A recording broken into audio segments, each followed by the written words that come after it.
पलक नहीं झपकती हैं। वक्त का ज़िया है साहिब, अगर कोई चीज पसंद आ जाए तो उसमें रुकावट नहीं होनी चाहिए।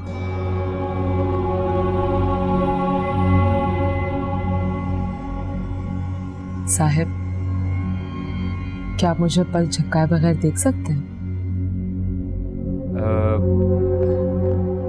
आई थिंक कुछ देर तो देख ही सकता हूँ मैं आपको। तो फिर मेरी आंखों में देखिए ना, जो पहले पल झपकाएगा वो हार जाएगा। ठीक है ठीक है, एक सेकंड जरा मैं रेडी हो जाऊं। जी तो आइए।